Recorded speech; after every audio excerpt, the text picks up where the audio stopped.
Bueno, buenas noches. Continuamos entonces con la revisión de las diferentes formas de trabajo grupal y comunitario que se pueden realizar. El otro gran forma de trabajar con grupos es lo que tiene que ver con psicoterapia de grupo. La semana pasada pues vimos las sesiones psicoeducativas, como lo decíamos, son las más conocidas, las más reconocidas por el público en general, porque pues básicamente su participación es totalmente abierta y pues la gente puede asistir como lo desee y usualmente son una sesión máximo dos sobre algún tema en particular. La psicoterapia en grupo tiene una connotación diferente y es que es básicamente una terapia que se hace con unos miembros particulares de algún grupo. En psicología de la salud y específicamente en psicología de la salud comunitaria, tienden a utilizarse cuando se está trabajando con enfermedades muy particulares, especialmente enfermedades de salud mental o algunas que son crónicas o de difícil pronóstico, por ejemplo, VIH, cáncer, etcétera. Entonces, lo que vamos a revisar hoy es simplemente en qué consiste la psicoterapia de grupo, cómo se ha desarrollado, las diferentes formas en que se pueden realizar y vamos a enfatizar un poco en las razones de por qué funcionan eh, y pues los diferentes roles que pueden tener los diferentes participantes. Bueno, entonces se puede empezar a hablar propiamente de psicoterapia, de labores psicoterapéuticas desde inicios del siglo pasado. George Hersey Pratt era un médico internista en los Estados Unidos que empezó a trabajar pues con pacientes con tuberculosis. Digamos que él no es psicólogo, era médico, pero pues empezó a reconocer que cuando empezó a trabajar el tema de la tuberculosis con muchos de sus pacientes, eh, digamos, mejoraba mucho más la adherencia. Evidentemente, pues este inicio que tuvo Pratt con estos pacientes con tuberculosis, pues rondaba mucho más la psicoeducación, pero pues evidentemente rápidamente empezó a mutar a un grupo de terapia en donde los mismos pacientes podían empezar a hablar, compartir sus experiencias y digamos que de las primeras sesiones que tuvo Pratt, que fue sobre aspectos de educación sobre la tuberculosis, síntomas, forma en que se podían manejar algunas de las situaciones, pues con el paso de las sesiones fue a evolucionar en un grupo propiamente de terapia en donde los pacientes podían hablar de sus experiencias, de sus temores, de lo que vivían día a día con sus familias, con la sociedad. Y pues digamos que se acepta que este es el inicio de la psicoterapia de grupo porque básicamente se cumple el objetivo que es de brindar un apoyo terapéutico cuando la persona necesita algún tipo de apoyo en particular. También en los Estados Unidos, en el 1919, Cody March eh, conoció el trabajo que estaba haciendo el médico Pratt. Cody March pues era psiquiatra y empezó a utilizar la misma estrategia, pero con enfermos mentales. Entonces, este psiquiatra Marcia empezó a reunir a diferentes enfermos mentales. Primero los empezó a reunir, pero luego empezó a generar grupos muy exclusivos. Por ejemplo, pacientes únicamente que tuvieran trastornos esquizofrénicos, pacientes que únicamente tuvieran algún trastorno bipolar de la personalidad, pacientes que tuvieran algún trastorno depresivo, y empezó a trabajar de la misma forma en que Pratt lo hacía. Eran sesiones en donde combinaba lo educativo con momentos en los cuales los pacientes podían hablar de sus experiencias, de lo que sentían, cómo les iba con los medicamentos, cómo era el trato con sus familiares, con la sociedad, la facilidad o dificultad para encontrar trabajo, etcétera. Entonces se empezó a consolidar mucho más la psicoterapia de grupo y curiosamente, de manera paralela, en Europa tenemos uno de los principales autores, Jacob Moreno. Él es rumano, pero se formó en Austria. Él se formó como filósofo y él empezó a, pues a trabajar con personas que habían sido desplazadas por la Primera Guerra Mundial. Pues recordemos que la Primera Guerra Mundial fue entre 1914 y 1918. Esta guerra pues originó per se por las mismas condiciones de guerra, grandes desplazamientos de población, por ejemplo en este caso alemana, de ese entonces del Imperio Austrohúngaro, y luego por la derrota de estos países centrales de Alemania, el Imperio Austrohúngaro, pues evidentemente la situación de pobreza hizo que mucha gente se tuviera que empezar a desplazar. También pues de pues, bueno, conocimiento general, el Imperio Austrohúngaro pues era un país que existía, era conformado por 10 países, pero después de la Primera Guerra Mundial ese país se tuvo que dividir. Entre esos países surgió Austria, surgió Hungría, Checoslovaquia, y el haber hecho estas divisiones obligó a que la gente tuviera que retornar a su país de origen. Es como si, por ejemplo, Colombia se dividiera y todos los países tuvieran que devolverse a Medellín, todos los costeños se tuvieran que volver a la costa y los bogotanos que vienen de otro lado se tuvieran que venir obligados a vivir aquí en Bogotá. Eso fue lo que encontró Moreno cuando empezó a trabajar con este tipo de personas. Moreno entonces empezó a desarrollar trabajos terapéuticos con estas personas que eran desplazadas. Jacob Moreno pues tuvo una formación mucho más psicoanalítica y pues digamos que una de las grandes vertientes, que es la psicoterapia grupal de orientación psicoanalítica, es bastante fuerte, es de las más conocidas y Jacob Moreno es realmente uno de los principales representantes.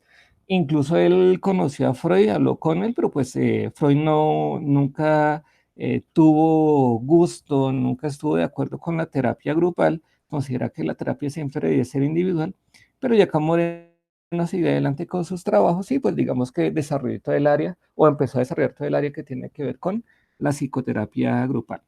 Entonces, Giacomo Moreno empezó a trabajar con este tipo de personas y él desarrolló un concepto que se denominó la sociometría, que básicamente busca estudiar las relaciones humanas, emociones, relaciones, etcétera, con el fin de evidenciar los caracteres, roles, por ejemplo, líder, si es una persona aislada, rechazada, etcétera.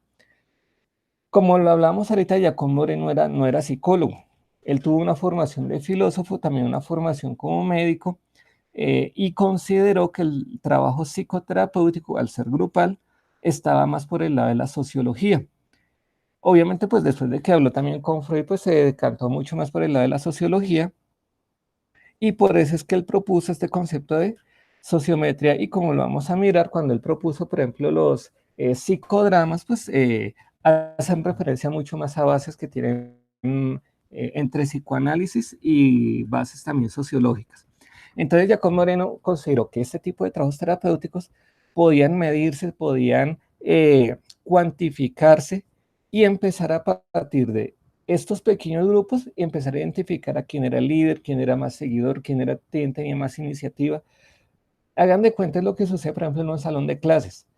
En un salón de clases, así seamos 10, 15, 20 estudiantes, poco a poco con el día a día en que nos vamos reuniendo, se empiezan a identificar quiénes son líderes, quiénes son más reservados, quiénes son más participativos, quiénes son más conflictivos.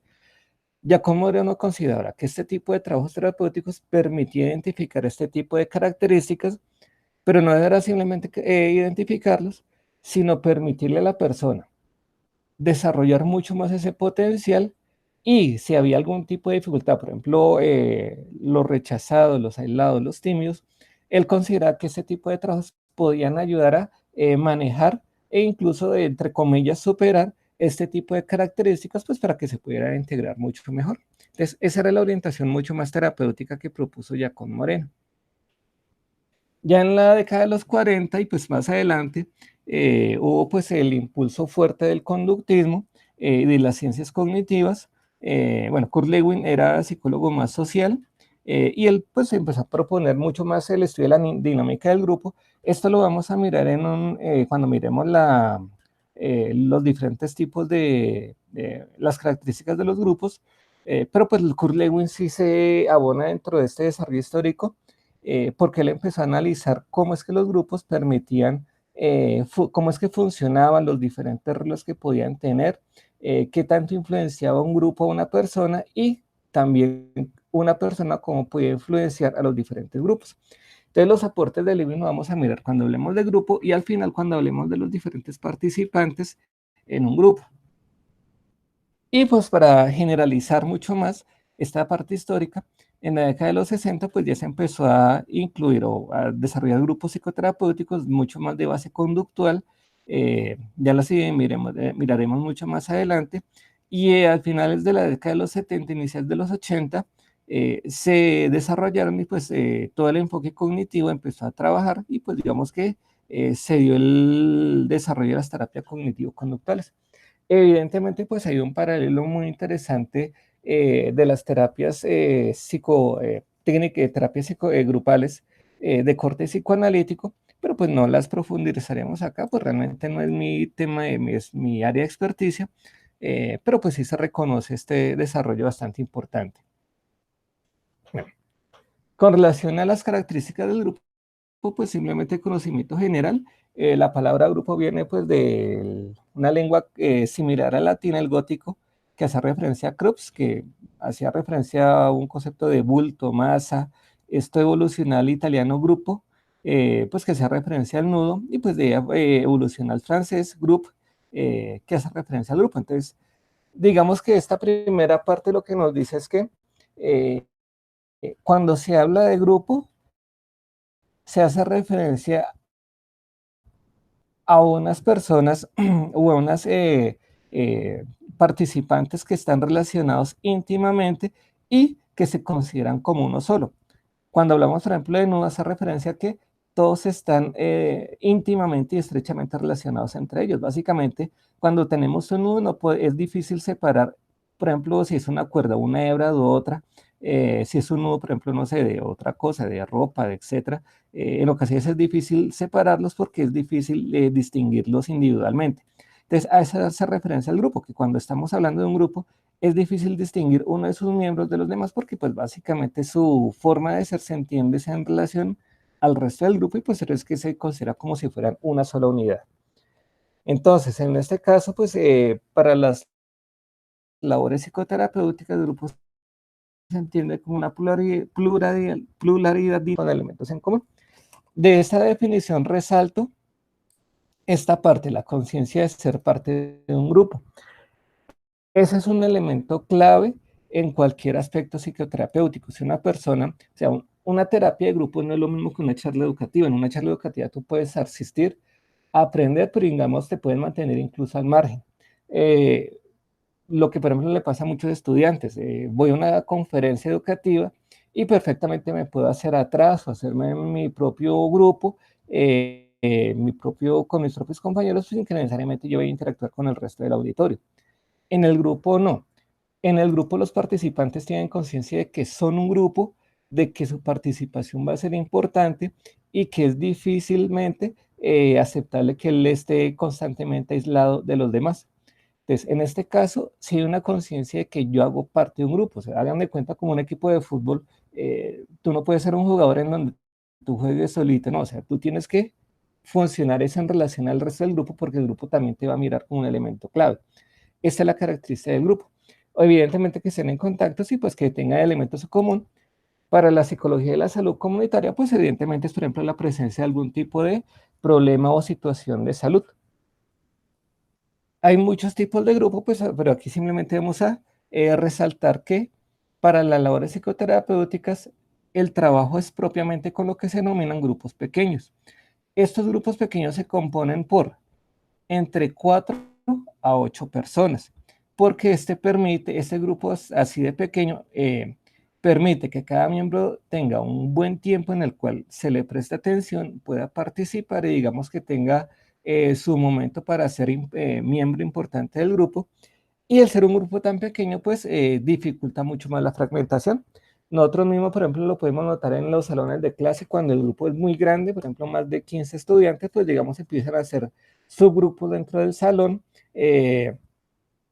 grupos muy pequeños, como lo hablamos en la sesión anterior, menos de 4 personas, pues básicamente agotan la conversación muy rápidamente, pero un grupo entre 4 a 8 personas sí permite pues que las personas puedan haber un buen debate, se pueda participar y al ser un elemento totalmente psicoterapéutico, el terapeuta pues sí puede dedicarle un tiempo particular para analizar una problemática particular de un individuo, pero que obviamente cuando yo trabajo con ese individuo, lo que hable con él, muy posiblemente va a poder impactar a los demás, porque al tener características en común, pues empieza, por ejemplo, a llegarles el mensaje.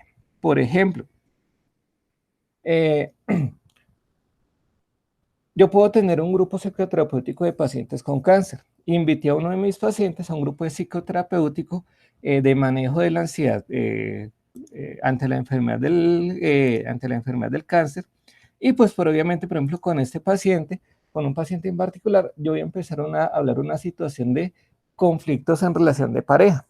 Entonces, yo puedo desarrollar una sesión en donde toque durante un momento las cuestiones de pareja, eh, lo invito a que él pueda hablar o dar sus opiniones, pero evidentemente el hecho de que yo trabaje con él o que haya tocado el tema por este paciente y por un paciente en particular, no quiere decir que los otros no se sientan también identificados o que puedan participar de alguna forma. Entonces, esa es la idea del trabajo con los grupos pequeños. Entonces, el promedio es entre 4 a 8 personas. Bueno, y cuando hablamos propiamente de psicoterapia de grupo, pues aquí estamos referencia, pues bueno, aquí sí vamos a tomar una referencia textual de Isabel Díaz que nos dice, la psicoterapia de grupo se entiende como un proceso psicosocial en el que, primera de las grandes características, un psicoterapeuta experto con entrenamiento adicional especializado en procesos de grupo, o sea, pues digamos que en teoría cuando nosotros nos graduamos como psicólogos podríamos hacer trabajos de psicoterapia en grupo. Eh, pero pues evidentemente hay que comprender que no vamos a tener un nivel de experticia tan alto.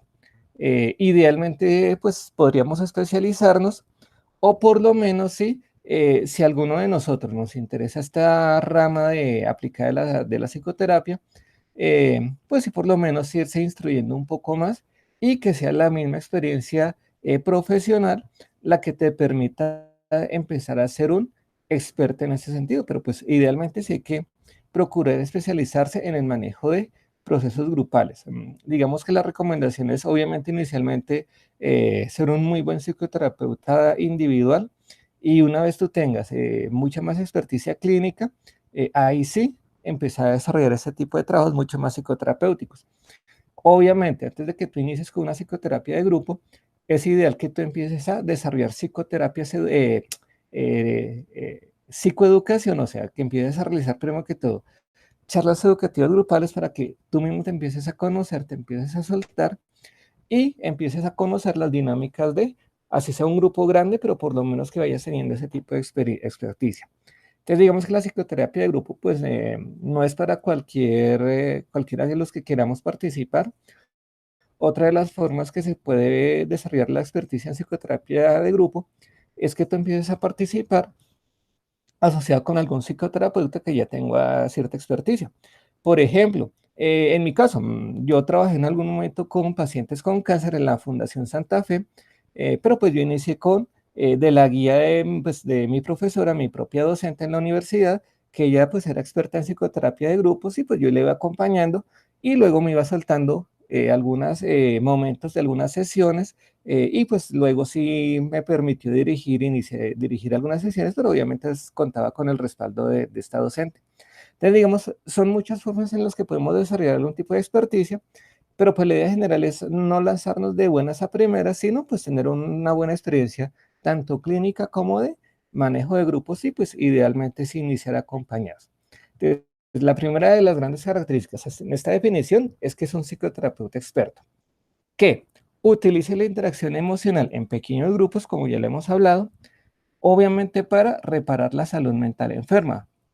Esta parte sí es importante porque la psicoterapia de grupo hace parte de la terapia que se le brinda a un paciente en particular. O sea, la psicoterapia de grupo es una de las estrategias que tú puedes utilizar con tus diferentes pacientes. Evidentemente casa muy bien con el tema de nuestra materia, que es psicología de la salud comunitaria. ¿Por qué? Porque como le hemos visto, uno de los grandes campos de trabajo de la psicología de la salud comunitaria tiene que ver con el trabajo en enfermedades, en prevención, promoción e intervención en alguna situación en particular. Dentro de la intervención en estas situaciones particulares podemos encontrar que hay muchas personas que ameritan una atención individual, pero entonces, ¿qué ocurre? Tú empiezas a atender a tu paciente, pero por dificultades en tiempo, asignación de citas, espacios, demanda de la oferta. Por ejemplo, puedes tener muchos pacientes con algún tipo de enfermedad en particular, por ejemplo, muchos pacientes diabéticos, etcétera. empieza a generarse una mayor cantidad de costos para que tú puedas, por ejemplo, rendir frutos, pues poder atender efectivamente a todos los demás pacientes. Una de las estrategias que nos permite combinar estas situaciones, el que tú debas atender a tus pacientes, pero al mismo tiempo optimizar tiempos y recursos, es la psicoterapia de grupo. Como ustedes se van a ir dando cuenta, por ejemplo, cuando desarrollan algún trabajo clínico, educativo, organizacional, hay muchos elementos en común que se repiten una y otra vez. Cuando te empiezas a trabajar con algunos pacientes, te das cuenta que, por ejemplo, dentro de los pacientes con cáncer, por ejemplo, la ansiedad es uno de los temas más comunes. Entonces, ¿por qué en vez de trabajar uno por uno su ansiedad, más bien trabaja ese tema de manera conjunta con otros pacientes y logras desarrollar de manera mucho más bonita y completa este tema de la ansiedad, en donde, como lo vamos a mirar más adelante, pueden surgir incluso más ideas que pueden ser más enriquecedoras que la interacción uno a uno. Si tú, por ejemplo, estás trabajando con pacientes con diabetes y uno de los temas que tú quieres trabajar es el control de los impulsos, pues básicamente también podrías trabajarlo de manera un poco más grupal. Entonces, digamos que aunque son grupos pequeños, también se puede considerar intervención comunitaria porque tú empiezas a trabajar con miembros que hacen parte que tienen una característica en particular y que por sus mismas características, pues tienen elementos en común afectivos y que digamos que empiezan a cumplir con las características que hemos hablado en algún momento de qué es lo que se considera pues una comunidad. Digamos que el único elemento es que no tienen una historia común larga, pero el mismo grupo les permite desarrollar como esa historia.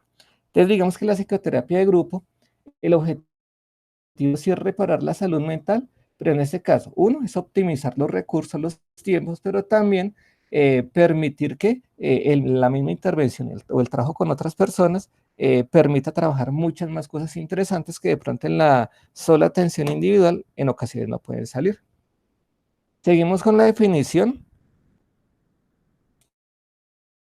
Nos dice, es decir, para llevar a cabo la mejoría de las disfunciones de la personalidad en individuos seleccionados para este propósito específico. Entonces, como lo hemos indicado en varias sesiones, una de las características de la psicoterapia de grupo es que el terapeuta define la asignación según criterios clínicos. O sea, a diferencia de la psicoeducación, esta no es abierta a todo el público.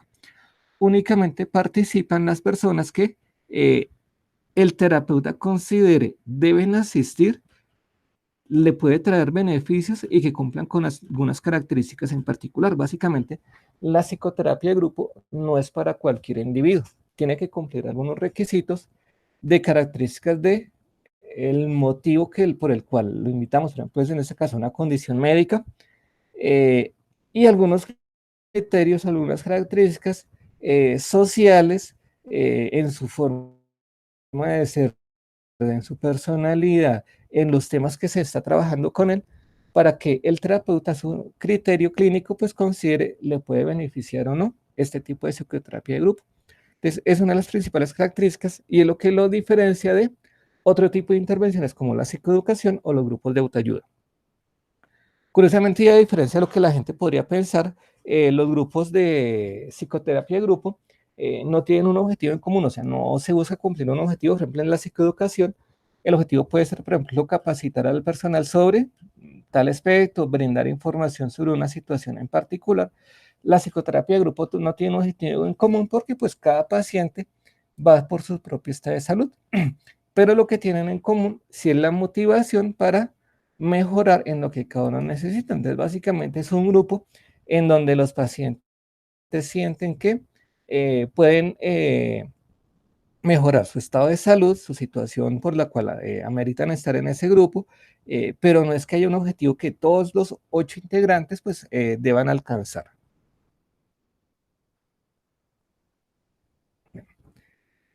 Vamos a mirar que hay diferentes formas de desarrollar grupos psicoterapéuticos. Ya los vamos a mirar, por ejemplo, psicodrama, role-playing, eh, pero todas estas se pueden agrupar en dos grandes categorías: grupos de actividad y grupos de psicoterapia centradas en la propia recuperación.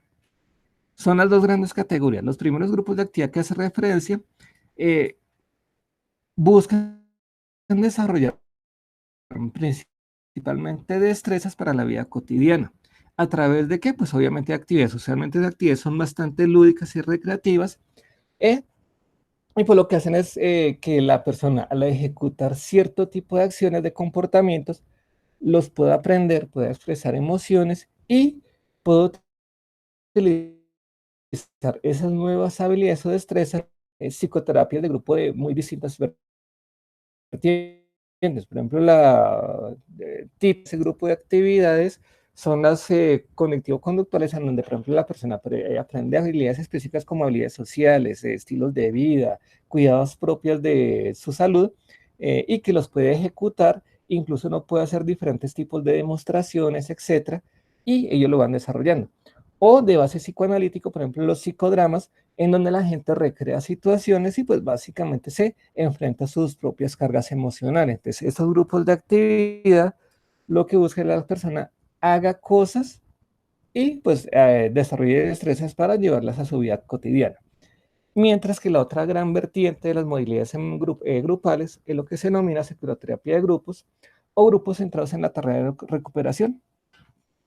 Esta es la típica imagen que tenemos de una psicoterapia de grupo, en donde tenemos unas personas que están sentadas, idealmente en un círculo o medio círculo, por ejemplo, con el terapeuta en uno de sus lados, y pues que básicamente la gente lo que hace es hablar o expresarse verbalmente de lo que sienten, de lo que piensan, de cómo están, y pues básicamente, más que hacer cosas, son grupos en donde la persona puede expresar emocionalmente lo que siente, entre comillas, desahogarse, hablar de su situación, llorar si necesitan llorar, organizar sus ideas, etcétera. Y pues básicamente lo que se denomina estos tipos de trabajos nos permite reorganizar el SAF. Ya lo vamos a mirar más adelante cómo es que se puede desarrollar este tipo de ideas o cómo es el objetivo. Pero entonces, a diferencia de los grupos de actividad, en estas psicoterapia de grupo, la idea es que la persona pueda hablar de lo que siente y de lo que vive. Entonces, básicamente el objetivo principal es que la persona hable verbalmente de lo que está viviendo, mientras que los grupos de actividad, el objetivo es que la persona sí haga cosas, las aprenda y pues las pueda desarrollar en su vida cotidiana. Obviamente, pues las dos modalidades se pueden dar a medida que tú vas desarrollando una psicoterapia de grupo. Entonces, no quiere decir que si es psicoterapia de grupo únicamente vas a hacerlo para hablar y si quieres hacer otra cosa únicamente vas a hacer cosas para hacer destreza. No, puedes tener una combinación, pero digamos las dos modalidades las podemos identificar y como lo vamos a mirar ya a continuación, los diferentes tipos de grupos psicoterapéuticos, pues, enfatizan una u otra modalidad. Dentro de las modalidades está el psicodrama, es el más conocido. Su principal referente, como lo decíamos ahorita, era el rumano Jacob Moreno. Y pues, ¿qué es lo que nos dice? Pues básicamente la utilización de técnicas un poco dramáticas, casi que teatrales, para significar real o imaginariamente alguna situación que para la persona haya sido muy cargada emocionalmente o incluso traumática. Por ejemplo, alguna discusión familiar, la forma en que se manejó el diagnóstico, la forma en que tú puedes hablar de tu enfermedad, de tu condición médica. El psicodrama se utiliza para esto, básicamente como que tú pones en escena el mayor temor o lo que más te genera conflictos emocionales y te permite soltarlo, por así decirlo, te permite hablarlo. Su principal base es el psicoanálisis y lo que permite es que la persona, por así decirlo, tome conciencia de sus propios sentires, de sus propios pensamientos, lo que nos dice ahí, para que la persona tome conciencia de la situación y pues evidentemente es mucho más recomendado cuando la persona tiene dificultades para expresar emocionalmente lo que tiene, cuando uno se da cuenta que reprime mucho lo que estás viviendo, lo que siente, cuando no se atreve a hablar de lo que siente, o cuando evidentemente ya tiene, por ejemplo, síntomas de conflictos emocionales, por ejemplo, problemas en la piel, etcétera, que ya empiezan a manifestarse, que ya son psicosomáticos. Este tipo de técnicas sí le permiten a este tipo de pacientes descargarse y entrar en contacto con sus propios sentimientos e ideas. Entonces, el psicodrama es una de las técnicas más conocidas, es una de las técnicas más bonitas, y pues que digamos si le permite a la gente pues tomar conciencia de sus propios sentimientos. Y uno similar, aunque tiene otro objetivo totalmente diferente, son los juegos de roles, en donde pues en esencia pues básicamente son ensayos conductuales con algún tipo de supervisión, pues obviamente pues tiene una connotación un poco más conductual, pero pues básicamente es donde la persona se le permite ensayar conductualmente alguna situación en particular, por ejemplo, hablar de su enfermedad, eh, solucionar o aprender a discutir situaciones con miembros de su familia, por ejemplo, algo muy común en algunos tipos de enfermedades es lo que tiene que ver con el manejo del dinero, los gastos asociados, digamos que eso es importante desarrollarlo, la forma en que, por ejemplo, se habla con los hijos sobre el tema. Entonces, los juegos de roles, pues básicamente le permite a la persona ensayar este tipo de nuevas habilidades sociales, de solución de problemas, de expresión de ideas, de solución, de cómo actuar, de cómo modular sus tonos de voz, aprender a gesticular adecuadamente. Entonces, tiene un objetivo mucho más conductual en donde el objetivo es que la persona aprenda habilidades para que los pueda traducir en su día a día. Evidentemente, a diferencia de los psicodramas, en el objetivo del psicodrama es que la persona tome conciencia de sus emociones y, por así decirlo, los exprese y los descargue, pero pues la idea no es que la gente aprenda a hacerlo, sino que tome conciencia y, pues, por así decirlo, pueda expresar todo lo que ha reprimido durante mucho tiempo. En los juegos de roles el objetivo es que la persona sí realmente aprenda cosas que le permitan sentir que se puede adaptar mucho más a su ambiente. Estas dos técnicas, psicodrama y juegos de roles, pues como nos dice acá, el objetivo es que la base es que en estas dos es que la comunicación verbal no es suficiente y que conductas no verbales afectan a la persona y pues al grupo. Entonces digamos que el objetivo o la base de estas dos técnicas que hemos visto está en que el comportamiento no verbal es importante, que la persona debe tomar conciencia de ello y que ese comportamiento no verbal afecta a los demás y que a él también lo afecta el comportamiento no verbal de otro tipo de personas. Gestos, maneras de sentarse, de moverse, ademanes, tonos de voz, etcétera, en ocasiones nos pueden mandar otro tipo de información y pues digamos que la gente, el objetivo con estas dos técnicas es que la gente tome conciencia de la conducta no verbal, tanto de otras personas, pero principalmente de las propias. Entonces, esa es la base de estas dos técnicas que hemos visto. Otras que también son bastante conocidas son la terapia pues transaccional, también obviamente de base un poco más psicoanalítica, en la cual pues lo que se busca es que la persona se ajuste adecuadamente a su situación que amerita el estar en un grupo psicoterapéutico, por ejemplo en este caso algún tipo de enfermedad, y pues actúe de manera un poco más madura, centrada en el problema, en la solución y no tan dependiente. ¿Cuál es la base de las terapias transaccionales en general? Pues la premisa es que hay unas formas en donde tú puedes actuar como padre, como un adulto, como un niño. En un padre, tú eres una persona bastante sobreprotectora, muy directiva. Si actúas como un niño, puede ser entre muy dependiente a ser bastante o bastante irresponsable, actuar como un niño en donde pues, tú además en función a tus propios impulsos. El padre pues obviamente asumiría el rol de ello, de super yo, perdón, y el adulto pues asumiría el rol pues propiamente del yo que guarda ese equilibrio entre ser exigente contigo mismo, con los demás, y pues pero también controlar tus dependencias, tus inseguridades, no actuar de manera muy infantil ante problemas de la vida. Entonces, lo que busca la terapia transaccional es que los mismos pacientes reconozcan cuando actúan como adultos, cuando actúan como niños y qué es lo que significaría actuar pues, efectivamente como un adulto. Entonces, pues en este caso la terapia transaccional, pues sí busca que en grupos pequeños, pues las personas logren identificar conductas muy específicas, formas de pensar, formas de expresarse, y pues logren llegar pues a ajustarse mucho mejor a su enfermedad. Pues digamos, realmente es una de las más efectivas de la base psicoanalítica, pues para que la persona logre ajustarse mucho más a ese tipo de situaciones, y por eso es que es tan conocido.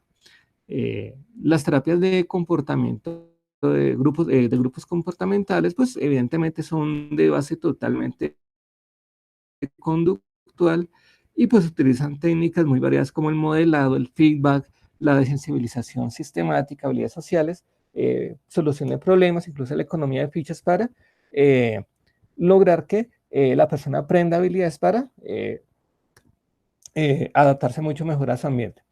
Entonces, como nos damos cuenta, cuando hablamos de psicoterapias de grupo, podemos tener diferentes vertientes. Las psicoanalíticas o las de base psicoanalítica, por ejemplo, la psicodrama, terapia transaccional, lo que busca la persona es que tome conciencia de su forma de pensar, su forma de sentir, mientras que las de base conductual, ensayo de juegos de roles, terapia comportamental, lo que buscan es enseñar cierto tipo de habilidades, controlar efectivamente su comportamiento o generar habituación que me generan, por ejemplo, algún tipo de malestar. Ejemplo, en la desensibilización sistemática, por ejemplo, pueden haber situaciones bastante incómodas. Un paciente con diabetes que se tenga que aplicar diariamente su inyección de insulina. Pacientes, por ejemplo, con cáncer o otras enfermedades crónicas que tengan que recibir mensualmente unos medicamentos muy fuertes, puede hacer que generen alto tipo de reactividad emocional. Entonces, una de las formas simplemente es generarles esa habituación y que se desensibilicen a este tipo de estímulos totalmente aversivos para ellos. Los grupos de encuentro de roles, pues sí, una base mucho más de las de la psicología humanista. eh, digamos que también rondan el que la persona, pues el objetivo es mucho más hablar. Y pues, ¿cuál es el objetivo de los grupos de encuentro de roles? Que básicamente las personas eh, hablen de su día a día, hablen de la forma en que se relacionan con otras personas, su forma de actuar, y pues básicamente también cumple como esa idea propia de que tenemos cuando hablamos de psicoterapia de grupo, pues que simplemente las personas nos sentamos y nos reunimos es simplemente para hablar, simplemente es como para crecer como seres humanos. Entonces yo hablo de mis problemas, de mis situaciones, de lo que pienso, etcétera. ¿Y cuál es la idea? Obviamente, ¿cuál es la base de las terapias humanistas? Eh, pues que hay una aceptación incondicional. Entonces a la persona no se le va a juzgar severamente por lo que está diciendo, por lo que dice, sino que se le acepta, se le dice, sí, a todos nos pasa eso, todos en algún momento hemos tenido momentos de rabia, todos hemos sentido miedo, en algún momento todos hemos pensado en actuar como tú lo hiciste. Entonces, es una aceptación a la forma en que tú sientes, vives tu situación médica, etcétera. Esa aceptación te permite sentirte parte de un grupo, de que tú no eres, entre comillas, un bicho raro, de que tu forma de actuar o de pensar es totalmente errónea, sino que es un espacio para que tú puedas hablar, expresarte libremente, y a partir de lo que te dicen las demás personas, pues tú vas empezando a aceptarte a ti mismo y pues empezar a generar cambios en tu forma de pensar y de comportarte. Como dice acá en la guía, pues es bastante útil cuando hay presiones o estereotipos que la gente siente debe cumplir. Eh, por ejemplo, algo bastante común, por ejemplo, cuando hay una enfermedad crónica que es asociada tradicionalmente, por ejemplo, a la muerte, un VIH, etcétera, es que la gente siente que, pues obviamente tiene miedo a morir, a que algo le pueda suceder. Usualmente es combatir con ese tipo de estereotipos, en donde cierta enfermedad no implica necesariamente muerte, o que tú, para no preocupar a tu familia, siempre debes mostrar una cara alegre, nunca debes mostrarte preocupado porque vas a preocupar a tu familia, o que siempre tienes que mostrar fortaleza. Este tipo de estereotipos, digamos, generan mucha más salas preciosas. ¿Por qué? Porque en ocasiones la familia es la que se siente incómoda cuando un paciente, por ejemplo, con algún tipo de enfermedad crónica, se siente mal. Entonces, no sé, uno ve llorando a su familiar, a su mamá, a su papá, a su hermano, por lo que está viviendo. y es uno el que se siente incómodo. Entonces uno que le dice, no, hay que ser fuerte, sal adelante, y cuando la persona ya deja de llorar, como que uno se siente bien. Pero ¿qué es lo que ocurre? Muchas veces los pacientes dejan de llorar, es pero para no hacer sentir mal a la familia o para no preocuparlos. Obviamente, por ejemplo, cuando hay niños pequeños. Entonces, básicamente la persona empieza a sentirse obligada a tener que cumplir un rol, un estereotipo de que yo debo ser fuerte, no debo mostrar debilidad, siempre tengo que tener pensamiento positivo, pero pues realmente cuando uno tiene una situación difícil, uno puede tener momentos de crisis, momentos de debilidad, y eso no es malo. Entonces, digamos, este tipo de estereotipos son los que mejor se pueden manejar con este tipo de grupos terapéuticos de base humanista, de Rogers, Ellis, etc. Y uno de los últimos grupos simplemente lo nombramos porque han tenido boga en los últimos años, son las que tienen que ver con grupos centrados en el cuerpo, ejemplo, grupos bioenergéticos. Entonces, aunque tienen como parecieran que fueran un poco más místicos, como más de pseudociencia, realmente la base de estos grupos psicoterapéuticos es que la persona logre conectarse con su cuerpo y aprenda a leer los síntomas. Por ejemplo, en los grupos bioenergéticos, ¿qué es lo que se busca? Que la gente, por ejemplo, comprenda cómo es que funciona su cuerpo y aprenda a leer, entre comillas, sus propios síntomas. Por ejemplo, algo muy común, la tensión muscular. Perfectamente, yo podría hacer ejercicios de relajación desde grupos comportamentales y tratar de que la persona no sienta tanto tensión muscular. Pero en estos grupos centrados en el cuerpo, ¿qué es lo que nos dice? Más importante que incluso que aprender a relajarte para que no sientas la tensión muscular en tu espalda, es que tú leas por qué te sucede esa tensión muscular. O sea, tú te tensionas es por qué, o sea, por qué te estresas, qué es lo que hace que tú sientas ese síntoma. Y pues básicamente tú empiezas a identificar situaciones propias de tu vida que te llevan a desarrollar ese tipo de síntomas. O sea, ¿cuál es la idea de estos grupos centrados en el cuerpo? Los síntomas simplemente representan otro tipo de problemas emocionales, sociales, psicológicos que se manifiestan de esa forma. Si tú tienes gastritis, por ejemplo, pues lo más fácil sería, por ejemplo, que te tomaras un antiácido, o sea, o te tomaras medicamentos para manejar la acidez. Que, por ejemplo, si es conductual, comas a ciertas horas o ciertas comas alimentos para que te disminuya la gastritis. Pero desde estos grupos centrados en el cuerpo, ¿qué nos dice? ¿Por qué te ocurre la gastritis? O sea, cuando a ti te da gastritis es por qué.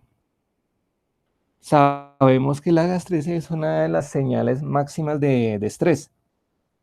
¿Te da gastritis cuándo? Cuando estás muy presionado, cuando hablas con ciertas personas, cuando te vas a enfrentar a ciertas situaciones. Y lo que buscan estos grupos es simplemente que la persona identifique por qué le ocurre este tipo de síntomas. Entonces, eso es lo que se denomina aprender a leer el cuerpo. Y evidentemente también a leerlo de manera positiva. Entonces, por ejemplo, en este tipo de grupos psicoterapéuticas se incluye todo lo que tiene que ver con otro tipo de relajaciones. Por ejemplo, la meditación yoga, meditaciones un poco más trascendentales, en donde la persona aprende a partir de la relajación, de la eh, respiración, a controlar su cuerpo, a identificar cómo se sienten las diferentes partes de su organismo, a reconocer sus estados de tranquilidad y que físicamente la persona se sienta bien y a partir de ese control físico, pues, logre tener un mejor control de su enfermedad.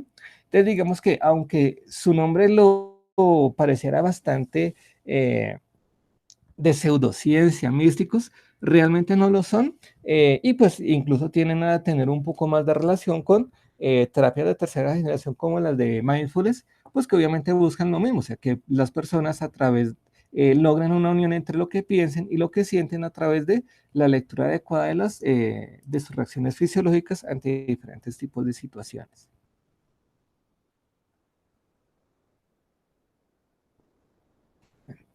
Eh, Cualquiera de los diferentes grupos que hemos hablado, de las modalidades que hemos trabajado, va a pasar por una fase. O sea, un grupo nunca se va a empezar a desarrollar objetivos desde la primera sesión, no. Como cualquier grupo que se empieza a componer, tiene un inicio y tiene un cierre.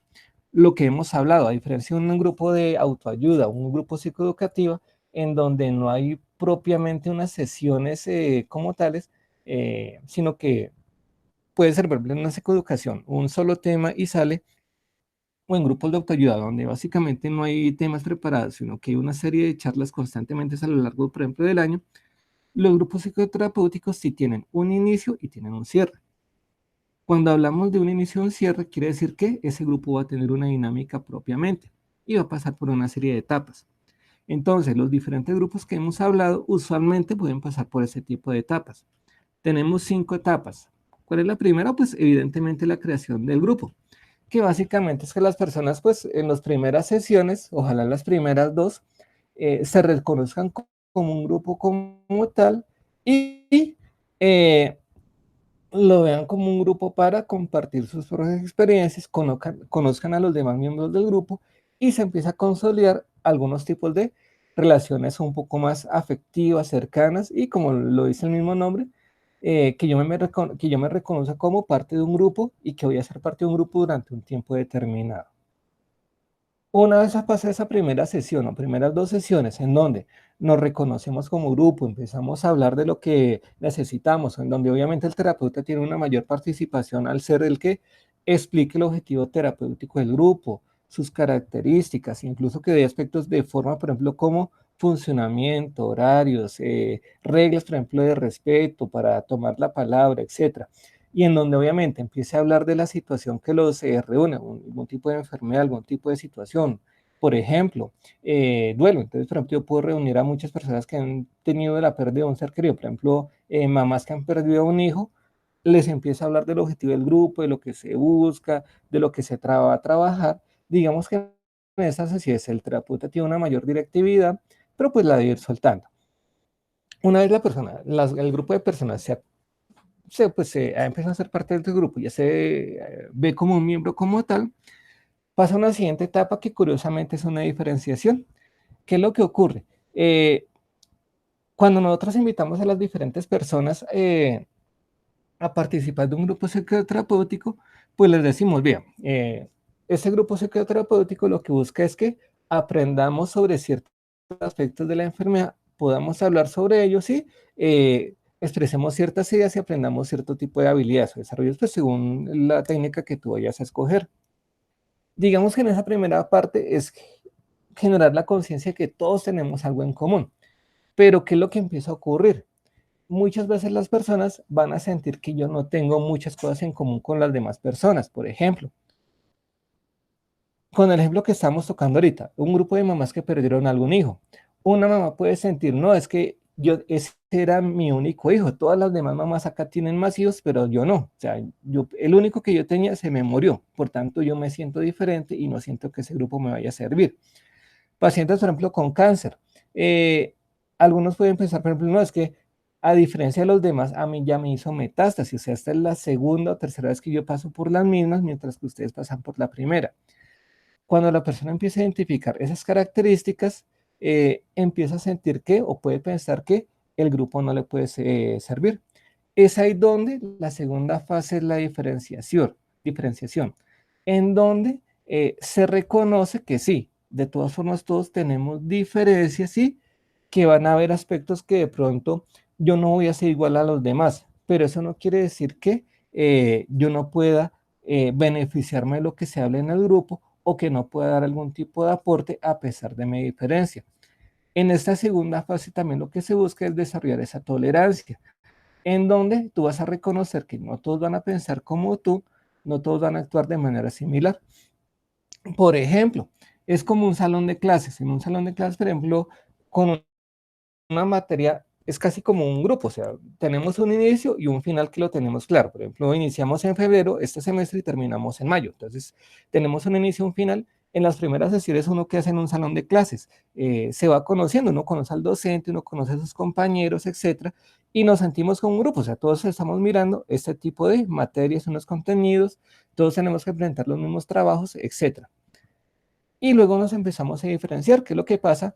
Cuando tú estás en un salón de clases, empiezas a reconocer quién es el que más participa, quién es el que llega tarde, quién es el que distrae, quién es el que constantemente hace el comentario fuera de tono, quién es el que constantemente salva al grupo, por así decirlo. Entonces, tú empiezas a generar más empatía por unos miembros y empiezas a generar cierta animadversión por otros tipos de compañeros.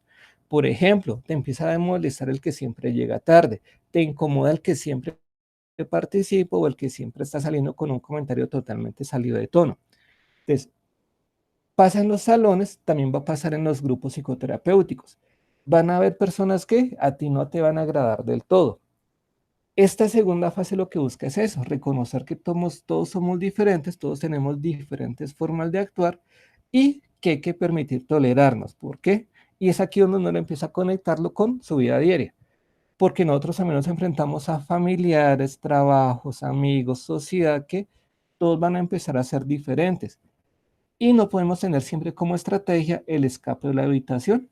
Tenemos que aprender a quedarnos y aprender a desarrollarnos en un grupo a pesar de esas diferencias. Básicamente tenemos que aprender a ser tolerantes. Eso es lo que nosotros, por ejemplo, podemos sentir con nuestras familias, con nuestros amigos, compañeros, y pues básicamente yo aprendo a quedarme. Aquí sí se diferencia, por ejemplo, en el ejemplo del salón de clases, porque pues básicamente tú te tienes que quedar es porque tienes que ver la materia. Es casi que tú te desarrollas la tolerancia, pero porque te toca.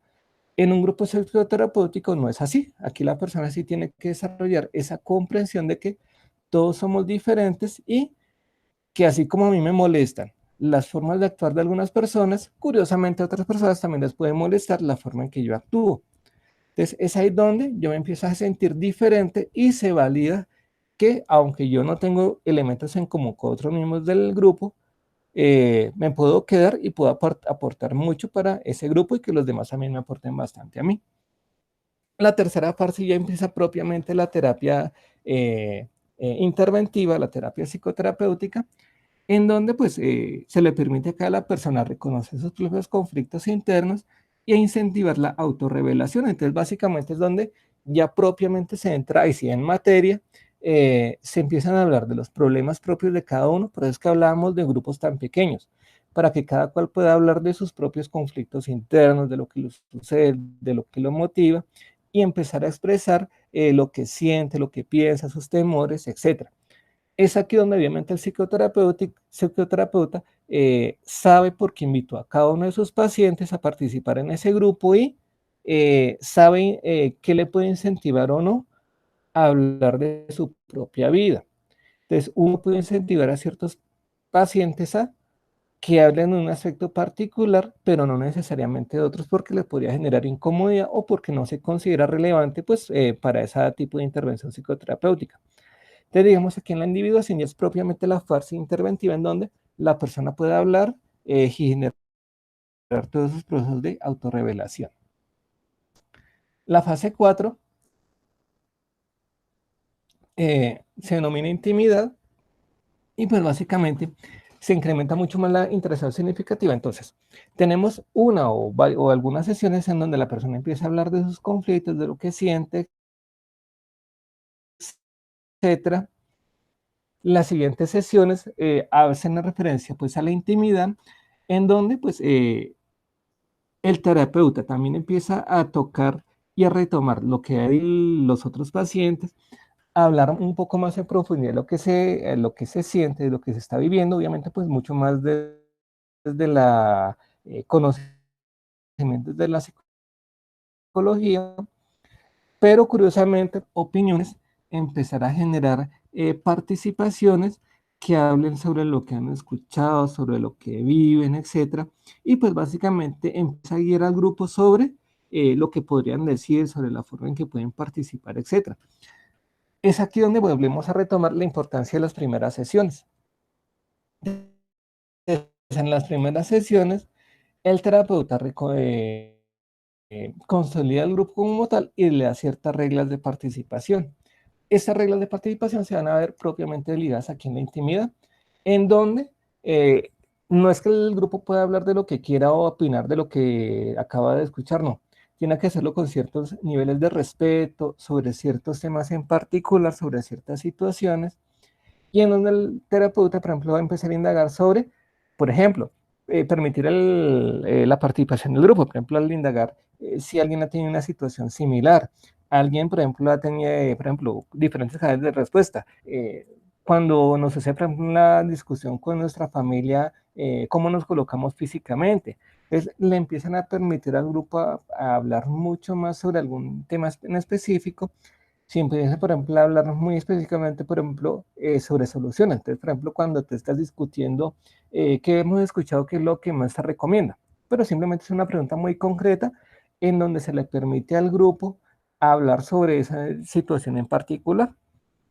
Entonces, el objetivo es que el grupo empiece a generar un poco más de intimidad y empiece a atreverse a hablar de manera importante y manera útil, pues, de lo que ha acabado de hablar alguno de sus compañeros. Los hace mucho más responsable de sus miembros y la participación es mucho más, eh, eh, digamos, sin tanto directividad del terapeuta, sino mucho más espontánea la palabra, en donde pues ya el mismo terapeuta les permite a los grupos empezar a hablar abiertamente de lo que sienten, empieza a mirar pues a mirar cómo entre ellos mismos empiezan a hablar, a debatir, discutir, y digamos que en esta fase vuelve a retraerse bastante el terapeuta, simplemente participa cuando lo considera relevante, pero sí permite que el mismo grupo psicoterapéutico se dé, entre comillas, apoyo entre ellos mismos o entre ellos mismos se pueda desarrollar la misma terapia. El terapeuta simplemente aporta para, en algunos aspectos en particular, para aclarar ciertos aspectos o para puntualizar algunos conceptos en particular.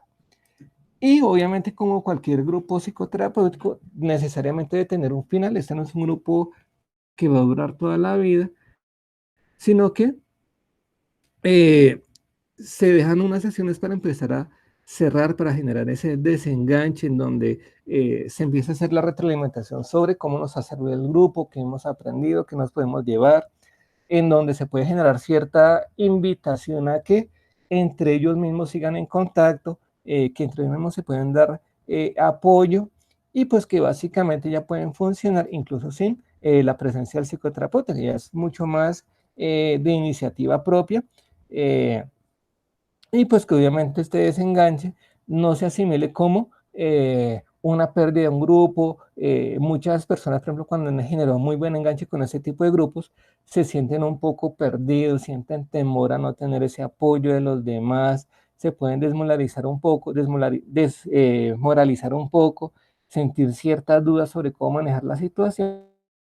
Y es aquí donde se retroalimenta sobre lo que se ha aprendido, sobre lo que se ha hecho y que pues se es capaz de salir adelante. Por ejemplo, en nuestro caso puede pasar lo mismo. Digamos, somos un grupo, pero un grupo de largo tiempo, por ejemplo, 5 años, eh, pero terminamos la carrera. Por ejemplo, cuando ustedes se vayan a graduar, muy posiblemente van a sentir eso, van a sentirse un poco más perdidos, van a sentir que no van a tener las habilidades para asumirse, por ejemplo, en un mundo laboral exigente, etcétera. Y es ahí donde el apoyo de sus propios compañeros pues ya va a ser propiamente de usted, o sea, se van a desenganchar de la universidad, pero van a tener unos sentimientos de impotencia, pero tendrán que afrontarlos ustedes solitos en apoyo idealmente de sus compañeros más cercanos. En este caso pasa lo mismo con un grupo psicoterapéutico. Terminamos la sesión, pero no hay que permitir que la persona se enganche. Entonces, pues uno le permite que se vaya y pues que todo lo que se ha hablado durante ese grupo, durante esas sesiones, lo pueda poner en práctica. Evidentemente que sí puede ser recomendable, por ejemplo, tener algunas sesiones de seguimiento, por ejemplo, a los 6 meses, al año es recomendable, pero pues realmente lo que se avisa es que no queda más de un encuentro, pues usualmente no duran mucho, pues mucho en el tiempo, porque pues básicamente la gente ya se desenganchó totalmente y pues ya maneja su propia vida. Es como por ejemplo los encuentros de egresados en la universidad, en donde sí, tú quieres mucho al Antonio Nariño, pero al año siguiente te invitan al encuentro de egresados y pues de, no sé, de los 60 que se gradúan y apenas después de unos 5 años apenas irá uno de ustedes constantemente. Aquí en los grupos psicoterapéuticos pasa lo mismo, entonces sesiones de seguimiento pues se podrían hacer, pero pues realmente lo que se va a encontrar es que la gente no va a empezar a asistir porque pues ya no lo ve tan relevante y pues ya es más como un encuentro de amigos más que como una terapia propiamente como tal. Entonces, como lo hemos visto, los grupos psicoterapéuticos, mínimo, en el peor de los casos son unas sesiones, pero en promedio son unas 15, 18 sesiones en donde a partir de un tema en particular, pues se puede empezar a hablar de un tema. Es aquí donde, por ejemplo, lo podemos empezar a mirar por tiempos, en donde tú, por ejemplo, miras un grupo psicoterapéutico de duración entre 4 a 6 meses y pues en ese tiempo, por ejemplo, un encuentro semanal te permite desarrollar todo este tipo de procesos. Entonces, digamos, hace parte de la terapia y es una forma en que tú puedes empezar a desenganchar a tus pacientes de las sesiones individuales. También es importante entender por qué funcionan los grupos psicoterapéuticos. Digamos que hay mucha literatura en funcionar, por qué los grupos funcionan como tal. Eh, pues digamos, vamos a revisar rápidamente algunos de los factores de por qué los grupos pueden ser tan exitosos. La primera, pues, hace referencia a que funcionan como si fueran otros grupos sociales, como si fueran una familia en miniatura o una sociedad en miniatura. Los grupos psicoterapéuticos, por ejemplo, cuando representan una familia en miniatura, le permiten a la persona asumir y representar roles propios de una familia, pero en un ambiente menos vinculante, menos aversivos y en donde pues genera menos conflicto. Todos en nuestra familia tenemos algunos roles, por ejemplo, de hijo, de hermano, de padre, etcétera. Y pues digamos, esos roles pueden ser un poco estresantes porque generan conflicto y tú no te puedes desvincular de ese rol. Ejemplo, la mamá que está, por ejemplo, en estos días de cuarentena, haciendo o tratando de hacer que sus hijos cumplan con sus tareas mientras que ella misma también tiene que trabajar. Entonces, es una situación terriblemente estresante en donde si el hijo no colabora, pues se puede generar un ambiente de muchos conflictos. En un grupo psicoterapéutico se pueden recrear situaciones similares, pero obviamente en un ambiente mucho más controlado, entonces tú puedes hablar de lo que sientes, ensayar ciertos roles y pues evidentemente tener los mismos conflictos, pero mucho más en un ambiente más controlado, en donde tú aprendes de pronto qué estás haciendo bien, qué estás haciendo mal y te sientes, por así decirlo, más empoderado para asumir este tipo de actividades. Y como si fuera una sociedad en miniatura, pues hace referencia que yo me sienta parte de un grupo, me siento escuchado y en donde básicamente me siento importante, pues digamos que si es de por sí terapéutico, uno se siente bien cuando uno se siente importante en algún grupo social, o sea, uno está donde está es porque uno se siente querido por las demás personas. Tú tienes grupos de amigos que tienes es porque tú te sientes que eres importante para ellos, que tú no estás con ellos porque te tienen lástima, sino porque tú sientes que tu opinión es importante, que ellos te van a escuchar, se van a reír contigo, te van a escuchar, van a estar de acuerdo. Básicamente tú con tu grupo de amigos te sientes importante. Cuando tú no te sientes importante para otras personas, pues evidentemente te vas a alejar de ellos. Con las familias pasa lo mismo, tú estás con los familiares es en la medida en que tú te sientes importante para las demás personas. Desde este grupo, una de las características que hace que los grupos psicoterapéuticos funcionen es que hace que cada miembro del grupo se siente importante y que tiene un rol que le va a servir a los demás. Otras características propiamente las que desarrollan como dentro del mismo grupo, dentro de sus propios roles, pues ahí tenemos algunas que hacen referencia a aspectos un poco más técnicos. Uno, la homogeneidad, entonces el hecho de que yo me sienta eh, participo de un grupo de otras personas que tienen una condición similar, pues uno, hace que yo sienta que puedo hablar tranquilamente de lo que me está pasando, de que otros me van a comprender. Este va ligado a la universalidad, en donde yo ya no me siento solo, sino que siento que otras personas viven lo que yo vivo y eso me permite sentirme parte de un grupo, hablar tranquilamente y que lo que yo digo, los demás sí me van a entender. También algo que se ha encontrado que funciona en los grupos psicoterapéuticos es la pluralidad, digamos que esa diversidad de opiniones, de pensamientos, ayuda a que la gente tenga una mayor cantidad de elementos para analizar y de comprenderlo. Cuando tú estás en psicoterapia individual con algún paciente, pues digamos hay una buena conversación, hay una bonita relación entre el terapeuta y el paciente, pero digamos hay un solo punto de vista que empieza a ser predominante a la hora de hablar ciertos temas. Tú entiendes a tu paciente y pues digamos que generas empatía, hablas con él de la forma en que lo presentas. Si tú no estás de acuerdo con alguna situación, pues tú se lo haces ver. Pero ya, o sea, el punto de vista es pues bastante definido y claro. Cuando tenemos un grupo bastante amplio de diferentes personas que tienen diferentes edades, características sociales, familias, eso hace que la gente hable desde otros puntos de vista, ve otros elementos y, digamos, enriquece mucho más este tipo de terapias. Incluso enriquece mucho más no solamente al paciente, sino también al terapeuta, porque pues surgen otros temas u otras formas de hablar, de decir las cosas que ni él mismo se le ven ocurrir. Entonces, digamos, es bastante educativo para todos los miembros del grupo. Porque se comparte obviamente experiencias grupales, digamos lo que estábamos hablando, el hecho de que tú puedas hablar de lo que sientes, pues lo puedes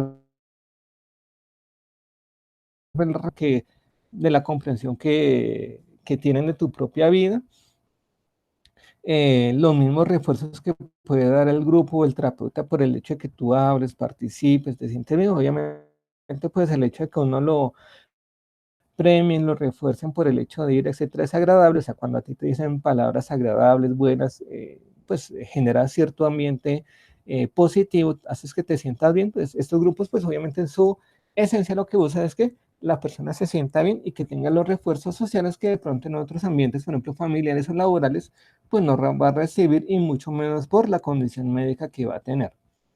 Eh, y pues digamos, el principal aspecto de los grupos sociales, de estos grupos psicoterapéuticos, es que se trabajan específicamente aspectos más sociales de la enfermedad. Entonces, el énfasis iba a ser mucho más en interacciones sociales, problemas sociales, de interacción con otras personas. Entonces, digamos, se pueden trabajar mucho más. Lo que hablábamos ahorita, cuando tú estás con tu paciente en un consultorio individual, por más ensayos que tú quieras hacer, tú sigues siendo el terapeuta, digamos, tienes cierto rol de autoridad ahí y la persona va a estar ejerciendo ese tipo de actividades en función a, mira si cumpliste o no, o con lo que pide el terapeuta. En este caso no. En las psicoterapias de grupo le permite que la persona también, por ejemplo, cuando hace ensayos, juegos de roles, psicodrama, etcétera, lo haces en función a aprender ese tipo de actividades y pues va a recibir retroalimentaciones de mucha gente de diferente. Entonces, se traen aspectos mucho más sociales, se escuchan comentarios de muy diferentes formas en donde pueden haber críticas, felicitaciones, en donde a la gente se le pueden decir otras cosas, eh, pues que reflejan lo que sucede en la vida real, en donde a veces tú haces las cosas, pero no necesariamente la gente te va a decir lo que tú esperas que te digan. O sea, la gente, el público en general que no es psicólogos, pues no son terapeutas tuyos que te van a estar reforzando constantemente. La gente puede decir cosas de pronto salidas de tono y eso es lo que uno aprovecha para aprender a trabajar este tipo de situaciones. Entonces, algo bonito de los grupos psicoterapéuticos es que se enfatizan mucho más aspectos sociales, que son los que a veces son los más difíciles de trabajar en una terapia individual. Y pues en ese mismo orden de ideas, pues en una sesión psicoterapéutica de grupo, se pueden trabajar muchas cosas al mismo tiempo. Por ejemplo, promoción, prevención, educación en una sola sesión. Usualmente, cuando tú eres el psicólogo y estás trabajando solito con tu paciente, tú tienes una sesión únicamente para tocar temas de prevención, dejas una sesión únicamente para trabajar cosas específicas de aprender algún tipo de habilidad, pero en un grupo psicoterapéutico, al tener 8 personas más que están contigo, pues básicamente van a surgir comentarios de toda clase, o sea, va a salir gente que te da recomendaciones, gente que te habla de problemas, gente que te habla de otro tipo de situaciones, y digamos que realmente es así como la gente habla, o sea, la vida diaria no es como una sesión en donde tú hablas de un solo tema y ya no. Cuando tú estás con tus amigos, hablas de muchas cosas, hablas de tus problemas, pasas a cómo los solucionaste, vuelves a hablar de tus problemas, hablas de otro tema totalmente trivial. El grupo psicoterapéutico es lo mismo. Te permite en una misma sesión hablar de muchos temas, saltarte a otro, reírte, volver a hablar a profundidad, encontrar soluciones, volver a hablar del problema. Y digamos que para muchas personas es mucho más enriquecedor porque se habla de todo un poquito y digamos que sí se puede llegar a llevar mucho más fácilmente a la práctica o a su día a día ese tipo de situaciones cuando empieza a hablar con ellos. No tan esquematizado como en una sesión psicoterapéutica, sino mucho más abierto y mucho más, entre comillas, como la gente normalmente habla en su día a día. Y pues obviamente lo que hablábamos ahorita, el hecho de que tú puedas hablar de lo que sientes, pues te permite sentirte mucho mejor. Autorrevelación, digamos, esto va ligado a la catarsis, Uno, pues que catarsis de grupo, pues que el solo hecho de sentirse incluido y escuchado, pues de por sí hace que la persona se sienta bien, es terapéutico, sentir que uno puede hablar con alguien y que uno se puede, entre comillas, desahogar. Y la segunda acción, que es la de catarsis de acción, también la observamos, pero en ocasiones no sabemos cómo definirlas. Y hace referencia a estas acciones espontáneas pero significativas del grupo. Por ejemplo, que tú estés hablando de algo muy difícil para ti, que estés en ese momento en donde estás hablando muy íntimo, que te afectó significativamente, eh, empezaste a llorar, se te quebró la voz, y simplemente alguien espontáneamente te dio un abrazo, te dijo, yo sé lo que sientes, te coge la mano. Son cositas, son acciones que son pequeñas, pero que son significativas en ese momento. Es una forma de catarsis en donde te sientes totalmente respaldado. Obviamente acciones en donde te hacen sentir importante. Por ejemplo, lo que nos pasa, por ejemplo, a nosotros en nuestros grupos de la universidad, donde estos grupos de amigos, que llegas tú, digamos, a un salón de clases y te tienen preparada una fiesta sorpresa por tus cumpleaños o por alguna situación, en donde te traen un detalle simplemente que tú no te esperabas. Por ejemplo, en los grupos, grupos psicoterapéuticos, por ejemplo, que en algún momento estamos reunidos y que uno de nuestros clientes, de nuestros pacientes, llevó ese día, no sé, torticas para todos. O sea, no es algo que el grupo se haya hablado que hay que hacerlo, pero simplemente a un miembro del grupo le surgió espontáneamente llevar un detalle a todos. Que espontáneamente alguien diga, no, tomémonos todos una foto, o que espontáneamente le hagamos entre todos una tarjetica a un fulanito porque se retira del grupo, porque no puede seguir, porque está cumpliendo años, porque algo diferente en su vida viviente, todos le hacemos algún tipo de mensaje, grabamos algunos mensajes para él. Entonces, este tipo de acciones que son chiquiticas pueden ser muy significativas, como en la vida diaria, por ejemplo, ahí sí como se dice coloquialmente, son los detalles que enamoran. Que tus amigos o tu pareja, por ejemplo, te mande un mensaje que sí, muy especial o diferente sin que tú te lo esperes, que te lleven un regalo, pasa en la vida diaria, también pasa en los grupos psicoterapéuticos. Este tipo de acciones espontáneas hacen que tú te sientas muy bien, te hace sentir mucho más perteneciente, refuerza los vínculos, te sacan una sonrisa, te hacen sentir totalmente aceptado, son detalles que te hacen sentir especial. Entonces, es otra forma de catarsis en donde tú te descargas de todos los sentimientos de preocupación negativos y sientes este grupo es un grupo, casi que es una familia y te sientes mucho más aceptado. Entonces, son los dos tipos de catarsis: el de grupo, el de simplemente permitirme sentir escuchado, y el de acción, en donde hay algunos aportes significativos que te hacen sentir mucho mejor. En cualquier grupo, pues lo que más he encontrado que el elemento más terapéutico es la retroalimentación, el feedback. En cualquiera de las modalidades que hemos visto anteriormente, siempre hay algún tipo de retroalimentación que brinda el terapeuta o los demás pacientes.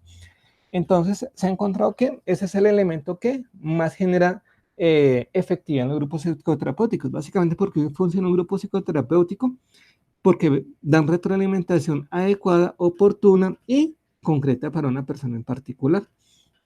Entonces, la retroalimentación, el feedback, le permite a la persona aprender más sobre su forma de pensar, de actuar, identificar elementos adecuados y identificar elementos de pronto que haya que mejorar, errores que haya cometido, te permiten identificar en dónde estás cometiendo errores en tu forma de pensar, generalizaciones, lo que se denominan algunas errores cognitivos o sesgos cognitivos.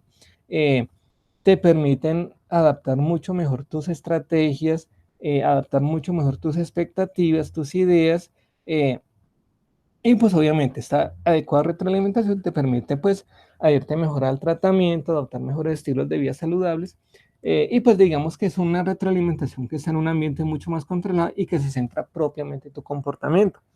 ¿Qué es lo que ocurre? En ocasiones nuestros mismos familiares, personas cercanas, amigos, pareja, etcétera, nos pueden brindar una misma retroalimentación, pero ¿qué es lo que ocurre? Como hay un vínculo emocional tan fuerte con estos amigos, pareja o familiares, cuando tu familia te brinda retroalimentación, pueden ocurrir dos cosas.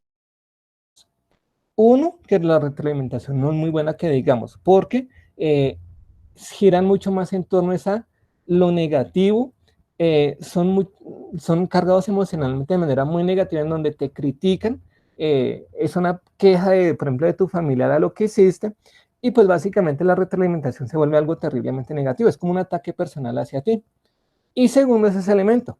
En ocasiones la gente, al recibir una crítica de su pareja, de su familia, de su amigo, no lo toma como un consejo, como una forma en donde tú puedas mejorar tu comportamiento, sino que lo asumes como un ataque personal, como que, él me lo dices, pero porque me está atacando a mí, porque le caigo mal, porque es que siempre me dice lo mismo y siempre es la misma cantaleta.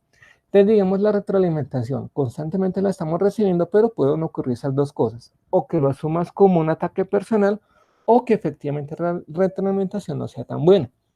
Cuando se hace en un ambiente controlado como un grupo psicoterapéutico, obviamente se le quita esa carga emocional y se concentra propiamente en el comportamiento o en las ideas propiamente que tú estás diciendo. No se asume como un ataque personal, eh, la gente no te dice las cosas por hacerte quedar mal o porque yo sienta rabia hacia ti, sino que pues somos un grupo, sí, tenemos algo en común, pero pues no somos familia, o sea, realmente no somos nada. Si yo te digo las cosas porque yo las sí las veo y lo que quiero es que tú mejores. Eh, y segundo, pues, como es un grupo psicoterapéutico y hay el apoyo de un psicólogo terapeuta, pues básicamente la retroalimentación va a estar muy bien canalizada, va a ser con mucho respeto, va a estar centrada obviamente en los comportamientos, en las sean mucho más claras, observables, y pues en ese caso el terapeuta sí va a estar muy atento a pulir mucho más la retroalimentación. Obviamente, dentro del objetivo de la psicoterapia es que la gente aprenda a hacer ese tipo de retroalimentaciones, no solamente que la reciba, sino que cuando pase otro paciente, otro compañero del grupo, pues también sepa hacer una retroalimentación y esta habilidad pues la podrá llevar a cabo más adelante dentro de sus familias o grupos sociales. Diríamos que la retroalimentación es lo que más funciona en los grupos psicoterapéuticos. Y finalmente, dentro de los aspectos psicológicos, pues he encontrado pues, la capacidad para pues, relacionarse con otros y obtener soporte. Digamos que cuando una persona tiene algún tipo de enfermedad o situación que amerita el grupo, que sea un grupo psicoterapéutico, enfermedad, duelo, pérdida, etcétera, pues le permite obtener mucho mejor soporte, relacionarse con otros y no sentirse aislado, generar sentimientos de apego. Pues obviamente es importante sentir que yo cuento con alguien para poder expresarme emocionalmente y que puedo recibir algún tipo de cuidado, de atención, de protección, etcétera. Todo lo que se aprende dentro de los mismos grupos. Este es importante, la creencia en que yo puedo recuperarme, o sea, el desarrollar la esperanza y la fe en que todo puede salir mucho mejor es significativamente terapéutico. O sea, básicamente, cuando las enfermedades avanzan mucho más o cuando los problemas se empiezan a agravar, cuando la gente pierde la esperanza de que va a haber un mejor futuro. Entonces, eso es importante mantenerlo, porque pues evidentemente sin esperanza, sin fe en el futuro, no importa la intervención, el tratamiento que tú vayas a recibir, pues sin esperanza en que vaya a haber un mejor futuro, pues no se va a salir adelante. Se aprenden mejores habilidades de afrontamiento, se incrementa mucho más el empoderamiento, la sensación de control de aspectos ambientales y de tu propio comportamiento. Aprendes a ser mucho más altruista o ayudar a otras personas. Básicamente el hecho de ayudar a otras personas hace que tú te sientas mucho mejor, mejorar las relaciones familiares y ayudar a redefinir su self, o sea, su propia identidad y su propio yo. Como lo hablábamos previamente, es que le permiten a la persona volver a identificarse y a redefinirse ellos mismos como personas. ¿Eso qué implica? Muchas veces cuando las personas tienen algún tipo de enfermedad o de trastorno emocional, eh, la gente empieza a definirse en funciones enfermas. Por ejemplo, si a mí me diagnosticaron, no sé, diabetes, cáncer, SIDA, coronavirus, etcétera, ¿qué es lo que yo puedo empezar a hacer? Esa enfermedad empieza a afectar mi propia identidad. Puede ser que yo toque los dos extremos. Uno, que yo trate totalmente de negar la enfermedad, de no pensar en ellas y casi que de manera muy psicopática no pensar en ella, negarla, asumir que no estoy enfermo, etcétera. O me voy al otro extremo y es que yo me defino en función de esa enfermedad. O sea, yo soy Carlos Portillo, soy el paciente que tiene coronavirus, yo soy el Carlos Portillo, yo soy una persona con SIDA, con cáncer, y pues básicamente esa enfermedad absorbe tu identidad, absorbe tus relaciones personales y tú vives en función de la enfermedad. Entonces, pues básicamente tu identidad se pierde y pues sin identidad clara, tú te sientes totalmente perdido, no se sientes satisfecho contigo mismo y pues básicamente no aprendes a relacionarte con otro tipo de personas. Los grupos psicoterapéuticos lo que buscan es que tú redefinas tu propio yo, tu propia identidad, sin irse a los extremos, sin negar la enfermedad, pero tampoco que tú vayas en función a la misma, sino que tú definas tu identidad incluyendo la enfermedad, o sea que hace parte de tu vida, pero que no es lo único que es lo único que define tu propio ser, o sea, tú eres una persona que tiene un trabajo, que tiene metas, que tiene familia, que le gusta ciertos hobbies, que tiene ciertas creencias. Todo eso hace parte de tu identidad. La enfermedad simplemente es otro elemento más de tu propia identidad, de tu propio yo, de tu propio self.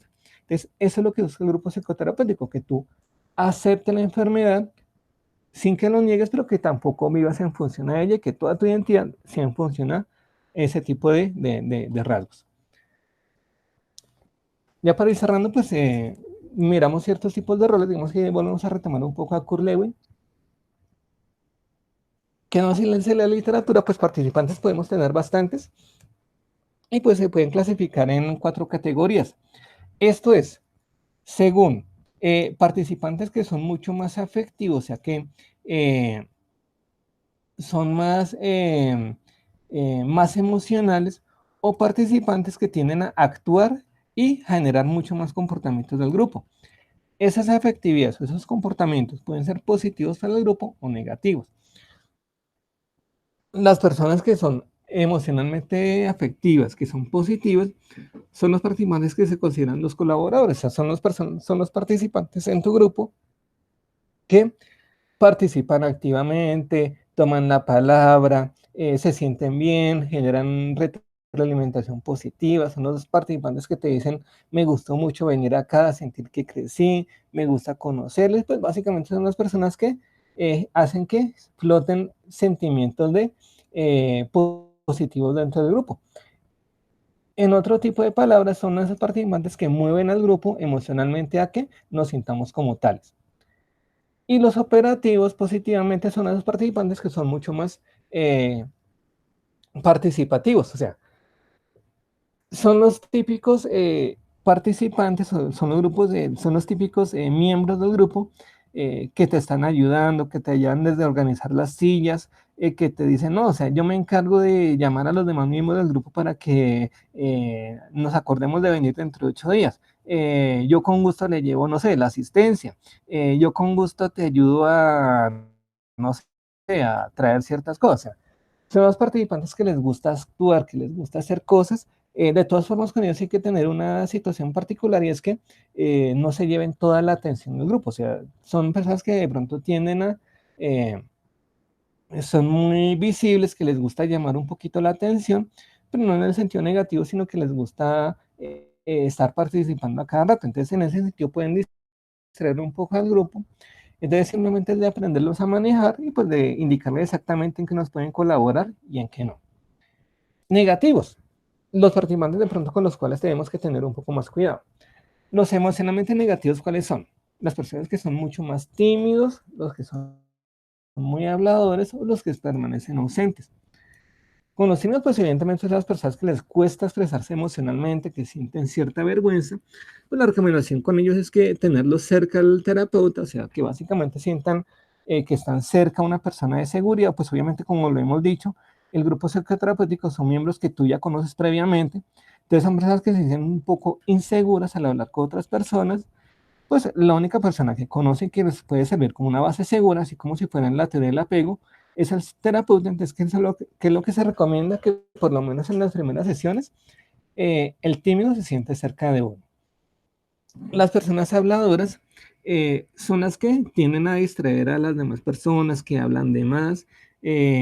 Usualmente este tipo de grupos de personas habladoras tienden hablar con una o con dos personas que están a su alrededor y tienden a generar distracciones. Entonces, con este tipo de personas lo que se recomienda es preguntarle constantemente cosas, pero preguntarles cosas un poco más difíciles, concretas, eh, para que se centren en el tema y pues básicamente si van a hablar, que hablen es sobre lo que estamos hablando y no permitirle pues que formen subgrupos dentro de ese grupo tan pequeñito. Y el ausente, pues son esas personas que no son tímidas, pero que básicamente pareciera que no demuestran interés por estar pues en el grupo. O sea, por ejemplo, en un salón de clases, no son los chicos que no participan porque sean tímidos, sino porque simplemente no les nace participar. En los grupos psicoterapéuticos pasa lo mismo. Hay personas o pacientes que van al grupo pero que no participan porque no les gusta. Entonces, en este caso, lo que el terapeuta sí debe hacer es que independientemente con ellos, indagar la razón de por cuáles no participan, los motivos, sí. También junto con el tímido es tenerlos mucho más cerca al terapeuta. O sea, casi que en un lado está el tímido y al otro lado está el ausente, simplemente para incentivar un poco más la participación. Y las personas que comportamentalmente son un poco más negativos, o sea, los operativos negativos son las personas que tienden a discutir, que son un poco pedantes o saberlo todo. O sea, son personas que tienden a generar conflictos dentro del grupo, que tienden a generar divisiones, a eh, confrontar al terapeuta y que incluso quieren tratar como de vencerlo, entre comillas, en algún tema particular.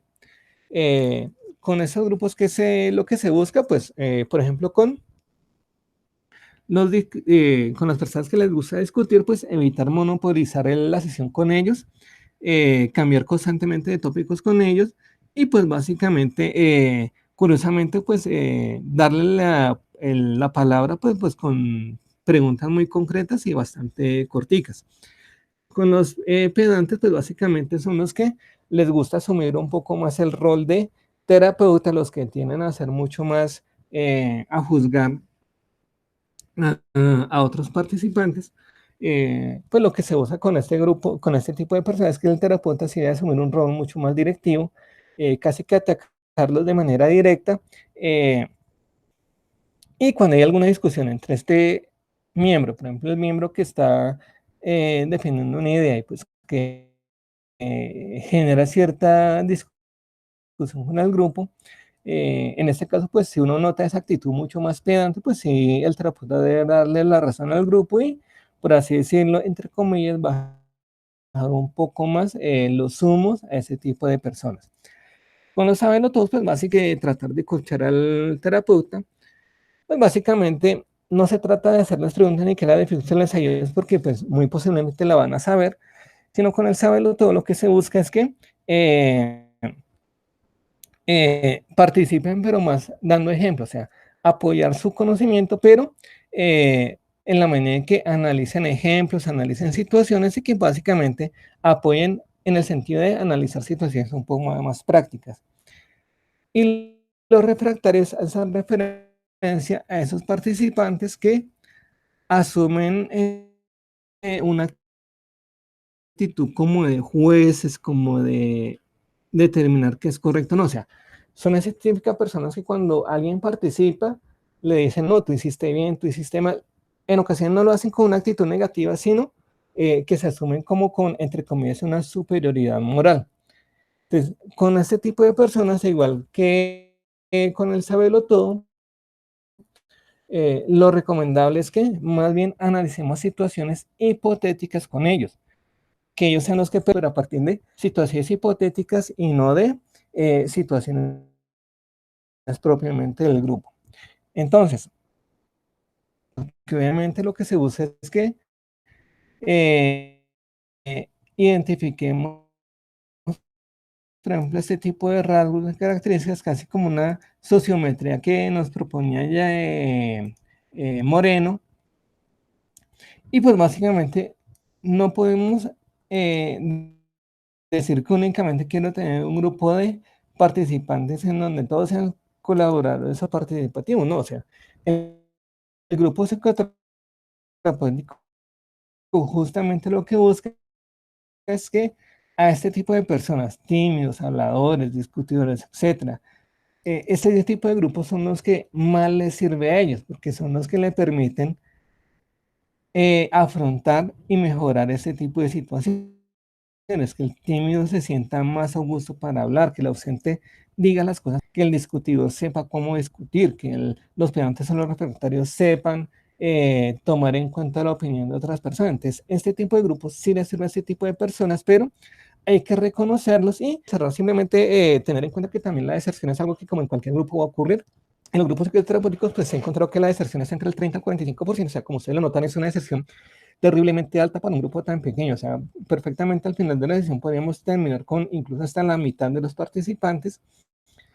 Hay que identificar las causas de la deserción. Lo que nos ha dicho la literatura es que la mayoría eh, son por situaciones familiares, económicas o con necesidades culturales. Me explico.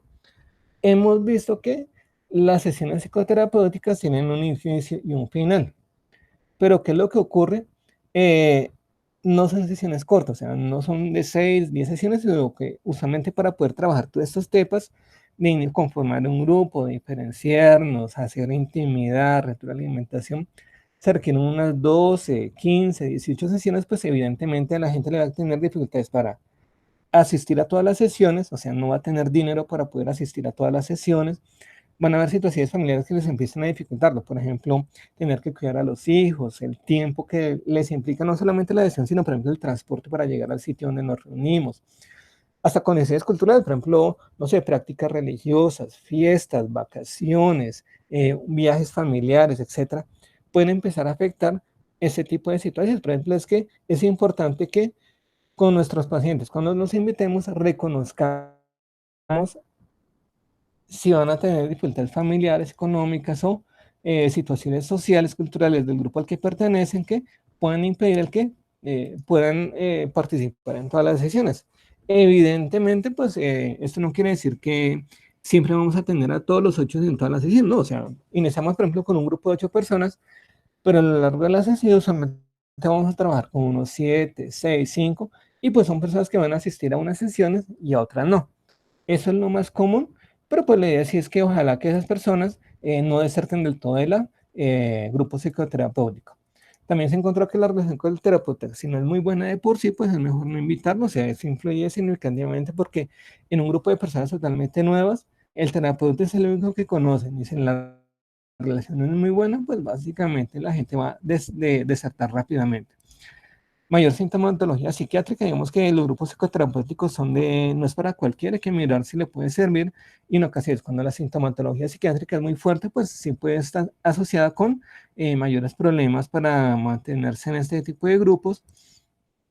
Cuando no desarrolla el grupo, el vínculo afectivo con el grupo, o sea, cuando las primeras sesiones no lograron hacer que tú te sientas parte del grupo, solamente las personas desertan a la segunda o tercera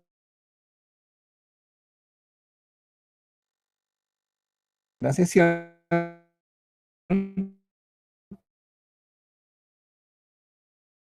Eh, y por motivo del grupo, pues